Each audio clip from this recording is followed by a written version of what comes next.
So that would be my first recommendation to you. One, you go through and look at your homework and just get an overview of what we've done. Next, you select problems. As you select problems, you're getting some idea of what I'm going to be doing, because I'm going to be going through these sections and looking at problems and saying, okay, these are the kinds of things I expect you to be able to do. We've averaged roughly a section a day. So if we look at 15 days, the number of problems, certainly just in terms of sections, would have to be at least 15, and it would be a very easy process to go to 20 problems on the test without even blinking.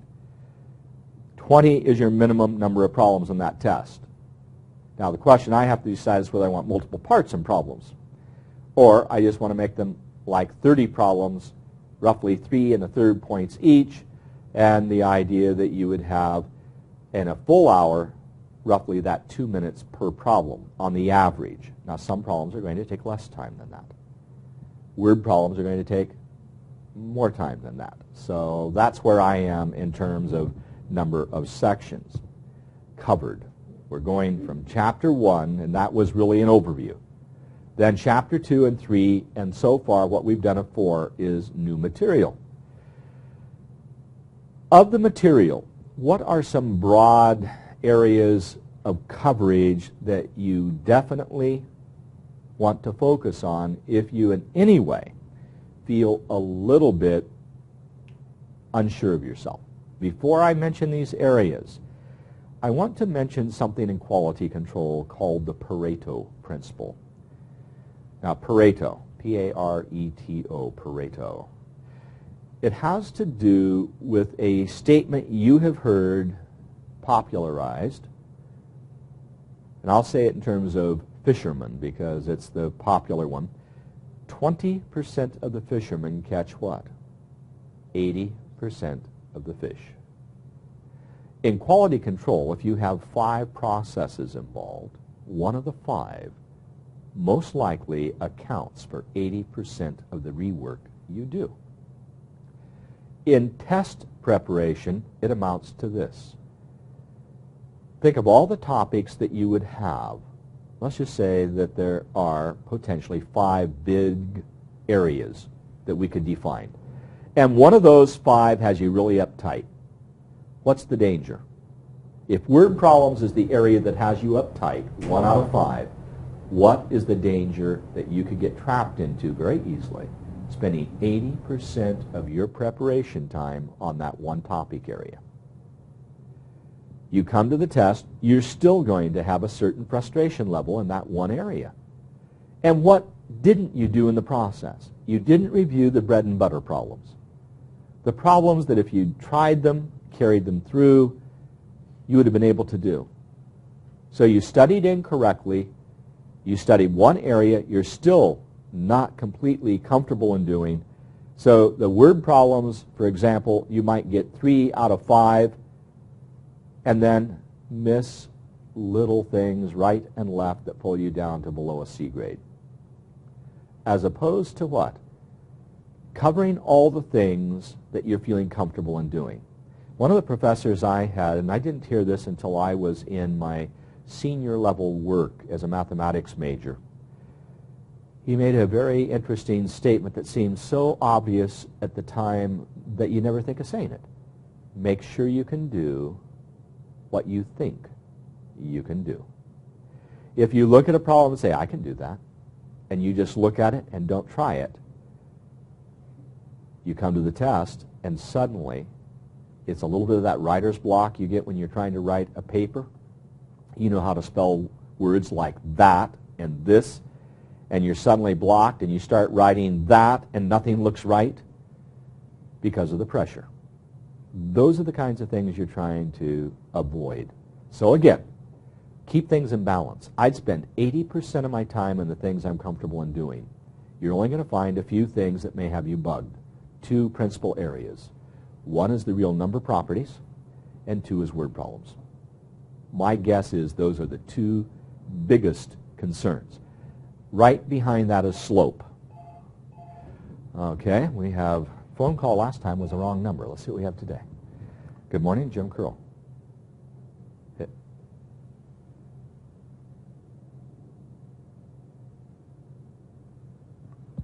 Please hold for the next associate. All systems are we on a call list at this point, Debbie, on this number? Well, the campus has a trunk, and we are on a, somehow we get calls onto the trunk, and the trunk automatically will send them. I'm sorry, this is one we're going to ignore, I think. Okay, assuming that that will at some point quit ringing. Word problems. Let's talk about them. On word problems, we have a classification that you want to talk about. Mixture, motion. Now, under motion is the distance kind of problem, but mixture and motion, problems about numbers, just integers. I have some number, and if I double the number and add 3, I get 2 times the difference of that number and 5. Translation from words to symbols. So integer problems, motion problems, mixture problems are 3 very big areas. And then there is what I just as a generic category call geometric.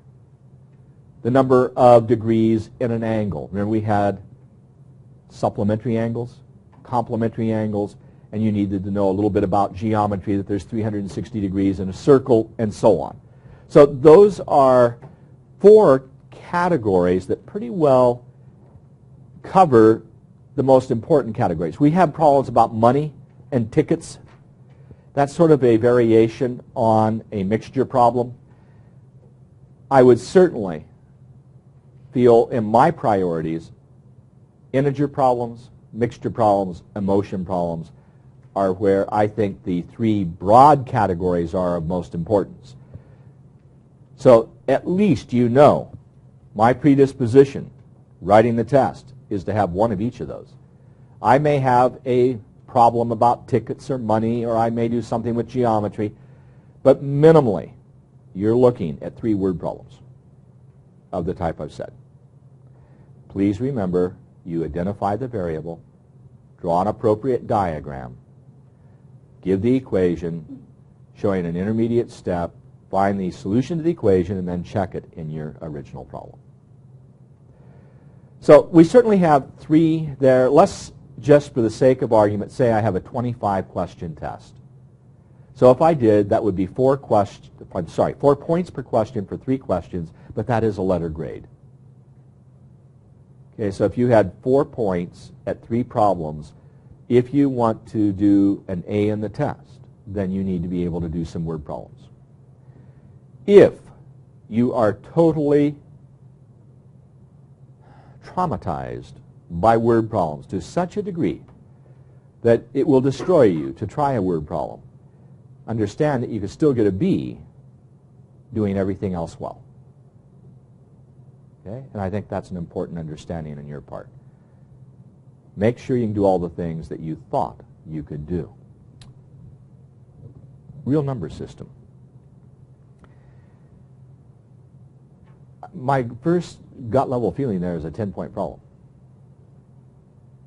Or treating it as 2 4-point problems, something like that, that you're going to do the properties of the real number system.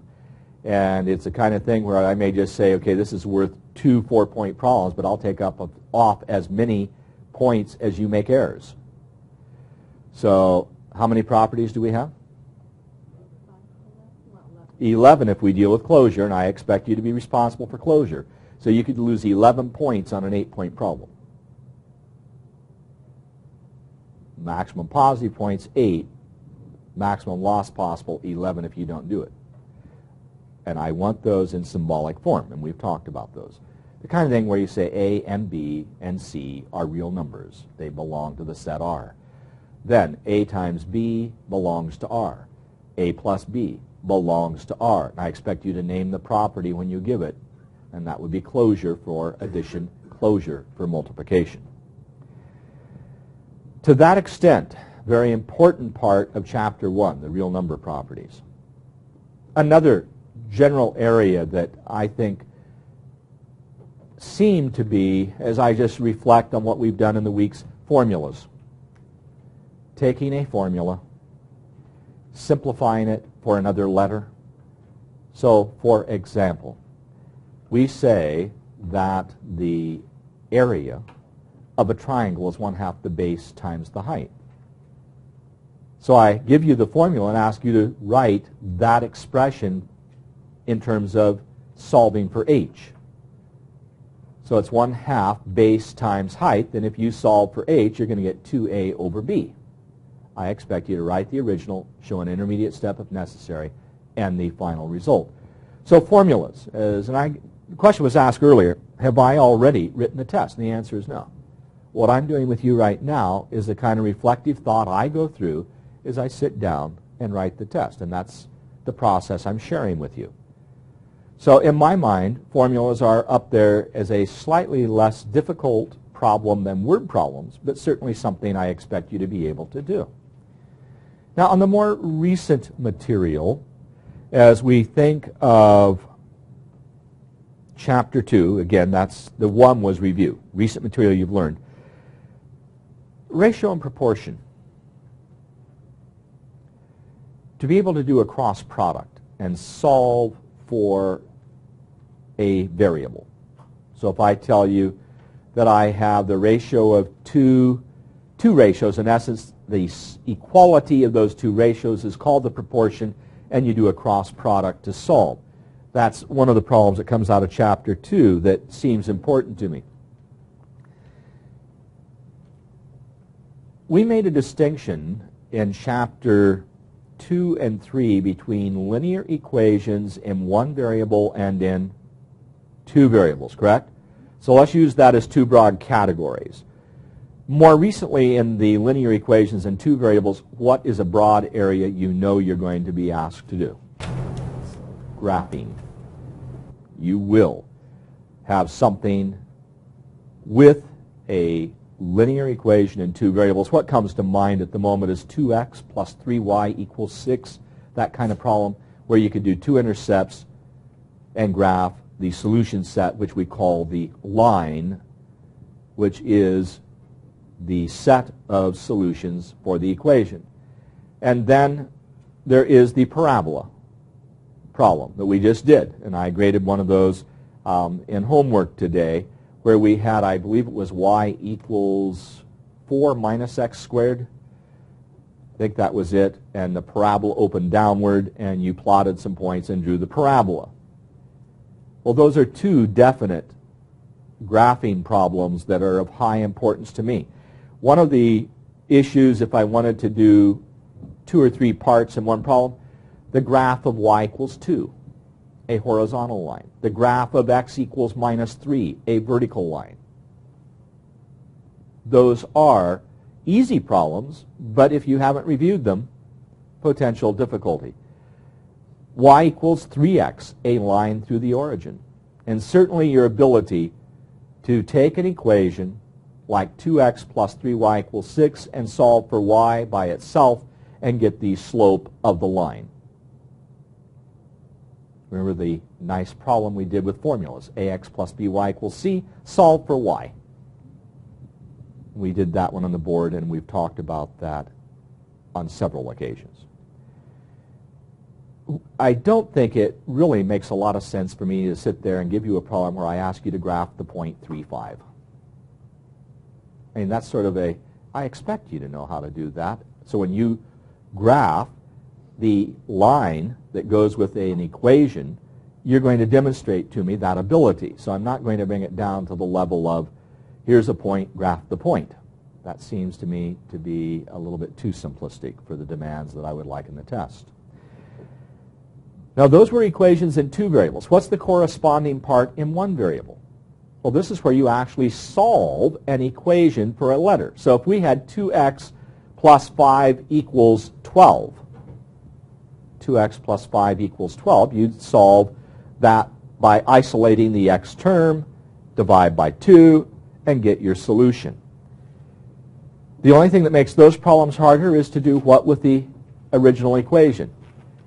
Force you to simplify the left and right side as a first step. Now, my balance in that is going to be more in keeping with what we are talking about in the addition of polynomials and simplifying expressions. I think I can do that independent of doing something with a linear equation in one variable. But keep in mind, we have inequalities in one variable. And what are you going to do for the solution set on an inequality in one variable? That's why I need to remind you. If I have 2x less than 6, what is the solution? 2x less than 6. Give me a solution, somebody, please. 2x less than 6. I want it simplified. Give me the solution. No, you're thinking of an equation. I want to leave it. It's 2x less than 6. 6 minus 2. No, haven't heard it yet. That would be one possible solution, but I want the full solution set. 2x less than 6. So far, we aren't thinking where we need to. There you're talking about. What would be the first thing you do? 2x less than 6. Okay, must be the problem I'm verbalizing this rather than writing it. Let me try writing it.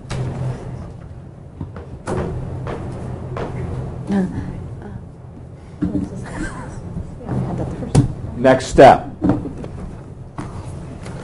Divide by 2. Forest and the trees must be the problem here. Yes, divide by 2. You are now done. That's what I was trying to get you to say. And then that's one form.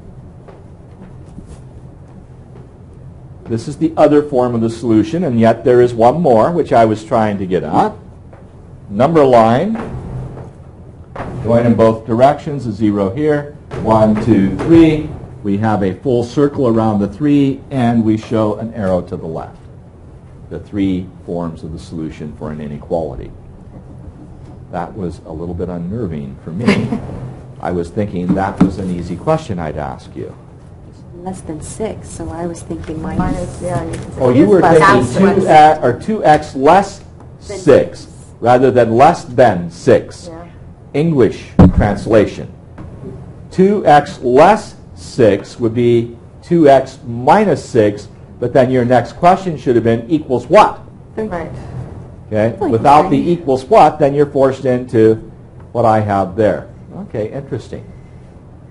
This goes under the category of make sure you can do what you think you can do. Is there a question here still? Yeah, I'm just looking. If you say 2x is less than less than 3. X is less than 3. Right, okay. Is my solution. No, I divided both sides by 2. Okay.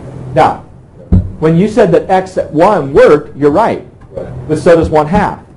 So does minus 5. Negative 100. You have an infinite number, and so that's where we need to get the solution set in terms of one of these 3 forms. And when you give me an answer like this, I want it in the 3 forms. Okay? All 3. On the test, we did this in the homework. I wanted all 3 for your solutions. Go back and look at your homework. I'd requested it there. I'm requesting it on the test. Okay, so much for what I thought was going to be a straightforward problem. In terms of graphing, of course, we have the problems on slope. And just a reminder there, if I ask you to give me the slope of the line going through 2 points, I want the formula, substitution, and answer. And I might say to you, graph the 2 points, draw the line going through the 2 points, then find the slope of the line. We did that kind of problem as part of our homework. And I will be expecting on test problems very similar thing to what we did in homework. The new section, 4.1 and 4.2. Addition and subtraction of polynomials. And, of course, the graph of the parabola. We've already talked about that. But I certainly expect some kind of problems such as we did this morning in answering number 69, not necessarily at that difficulty level. And then the product and power rules that we used for homework today will be covered. And the question then, I do want to look at for 3, multiplication of polynomials, because I mentioned to you there's some work I wanted to cover there today. I'm going to give you a homework assignment that will be due on Monday. Okay, and it's a rather extensive one because there isn't too much that goes with what I need to present. But I think I will limit at the moment the test up through 4.2 so that we have an opportunity to answer questions on 4.3 on Monday, and you have that opportunity before being tested on the material. Does that give you enough feedback and the kinds of things you want to do? Okay?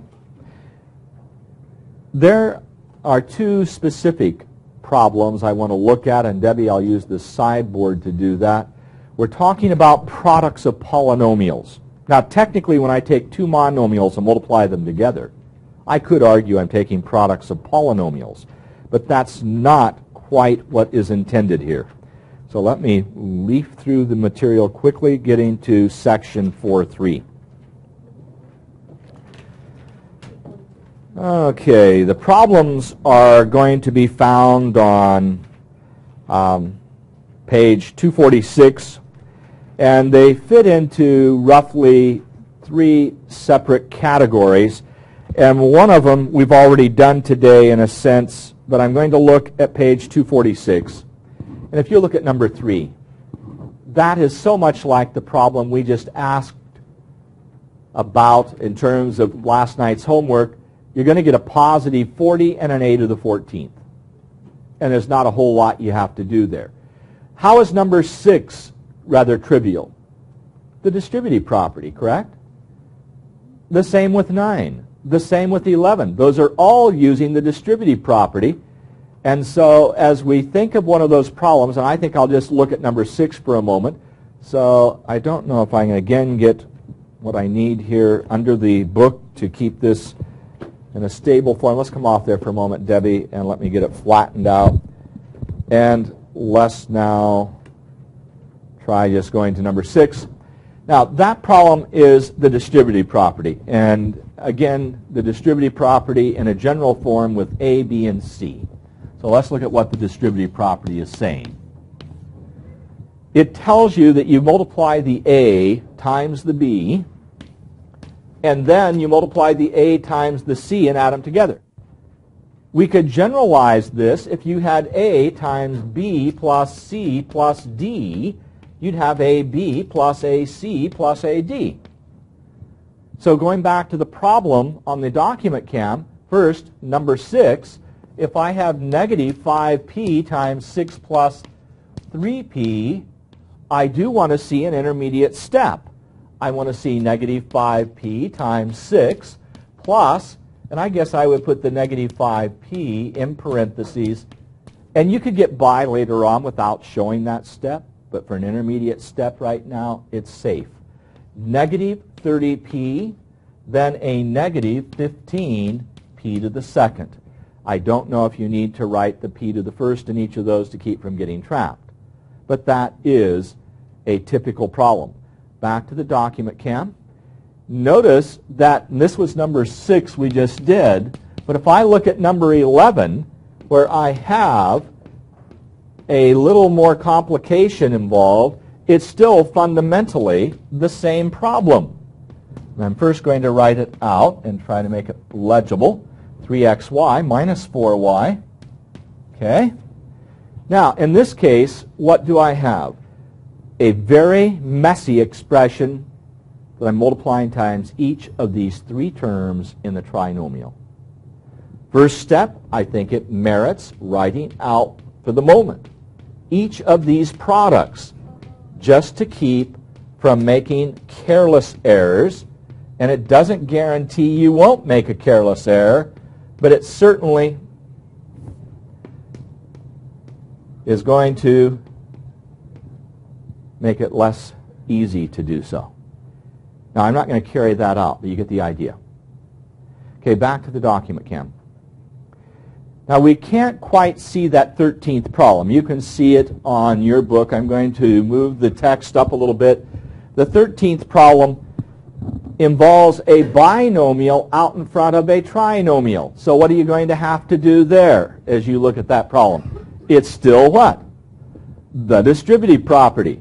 So if I look at that at 6x plus 1, and this is number 13, let me write it again, and I have the expression 2x squared plus 4x plus 1, back to the board, it is very carefully writing out what happens with the distributive property. There is nothing to be gained shortcutting this for the moment. Now, at that point, what are you doing again? The distributive property. It's just I have it written backwards.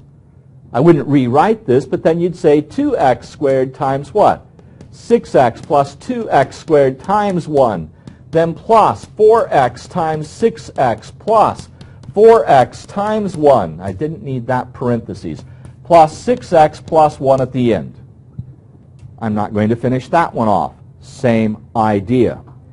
There is a whole group of problems that fit this category, and this is what I want to look at.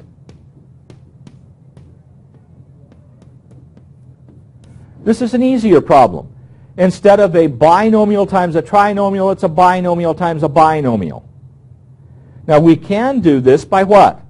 Taking this binomial and multiplying it times this term plus this binomial times the last term. It can work.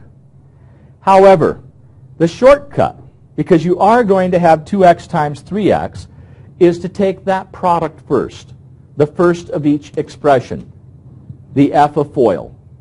So that's going to give you 6x squared. Then we take outers, because ultimately you'll multiply those two together. That's 2x times minus 5, which is negative 10x. Take the inners.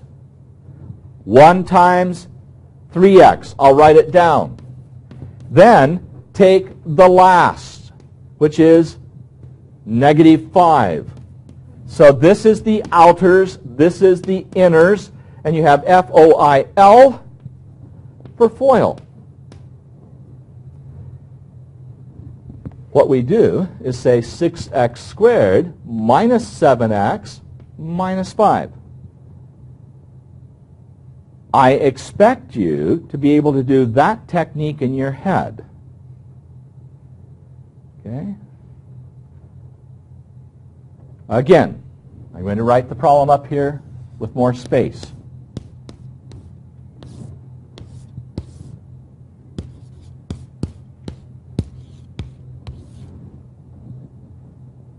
It's easier to read that way. So you're doing what? First, you see the 6x squared. Outers, negative 10x. Inners, 3x. Last, negative 5. Now physically, what you're doing is you're saying first, outer, inner, last. Think it with pom-poms. Okay? Okay, so you have the first. So it's first, outers, inner, last. That's all there is to it. Now, I have yet to see any sports team do that for their yell. But it works. And how many of these do you need to do? A few hundred. Until you can do the products in your head on the binomials. So with that in mind, I have a few hundred I want you to do. I'm sorry, not quite that many. Yes?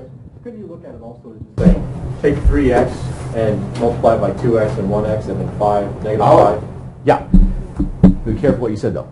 3x times 2x and then times 1, not 1x. And then negative 5 times 2x and 1. You can, but you don't want to.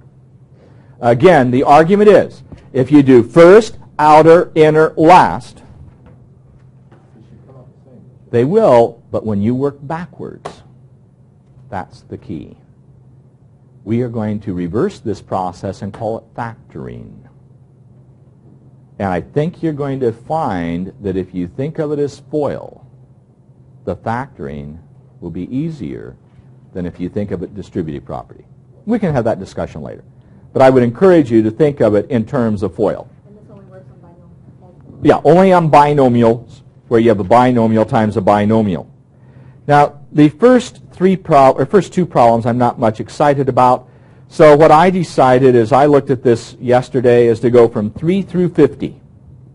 So starting with number 3 and then going through to 50 all.